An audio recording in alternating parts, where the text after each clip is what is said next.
Irina, it's very nice to see you in our studio. And let's talk about the project in which you are involved. The project called Inclusive Education is an environment for well-being of each child. The project financed by Russian Federation, and it was started in March 2022. It will last till 2025, March 2025. There are several directions within this project. The first one is development, analysis and development of legislation, national legislation. As a result of these efforts, we developed a national strategy on inclusive education and number of regulatory documents that support implementation of inclusive education in Belarus. We also focused on development of curriculum and educational standards for students of pedagogy and practitioners.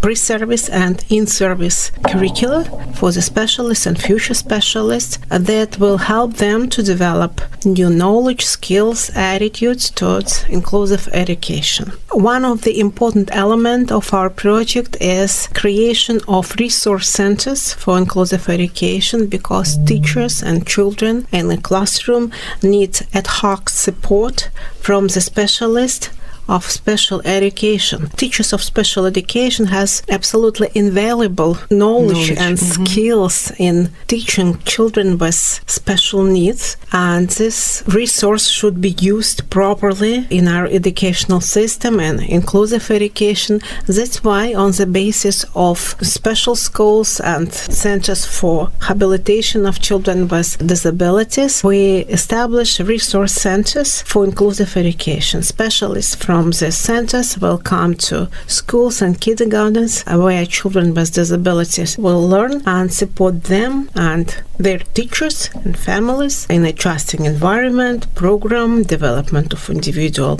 educational plans, etc. We also plan to pilot all the developments that were created by the partners of this project. Actually, there are four main partners. It's Institute of Inclusive Education of the Pedagogical University. It is National Institute of Education, Republic Institute of Professional Education, and Academy of Post-Diploma Education. And of course, all this alliance is headed by Ministry of Education. On the second year of project implementation, we are planning to pilot these developments on the basis of 110 schools and kindergartens. They will be selected in each oblast of Belarus and will become some kind of places of best practices in order to disseminate this development, good practices among their peers, among the other schools and kindergartens. For these schools and kindergartens,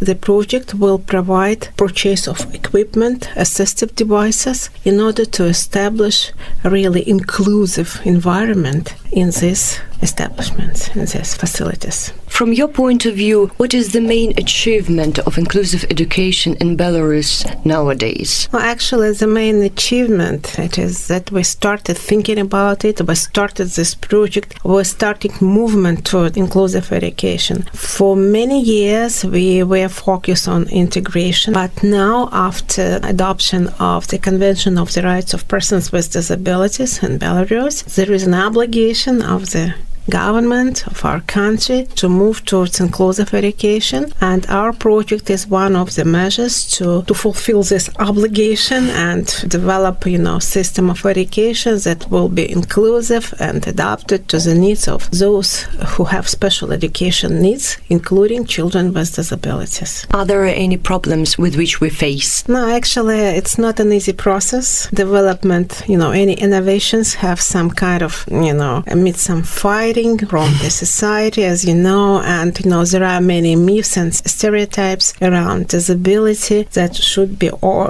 tackled properly. So that's why one of the important elements of our project is information campaign focused on promotion of the rights of children with disability for equal access to education together with their peers. And this information campaign will deal with discrimination, stigma and discrimination towards children with disabilities, trying to create inclusive environment in their communities, in places where they live, they learn, they play. This is the main idea. What will it include, this information campaign? Just kids, by the way. Just kids, there are different methods that we use in order to promote inclusion and, values of inclusive education. We do it through development of different messages through mass media, through social networks, TikTok, development of video that will be broadcasted on TV and through the internet. So this is, massive. A lot of stuff. A lot of stuff, photo exhibition. So lots of methods, tools that will be used in order to promote inclusion. Thanks a lot for coming. It was very nice to see you here. Thank you very much for your interest to this topic. Thank you.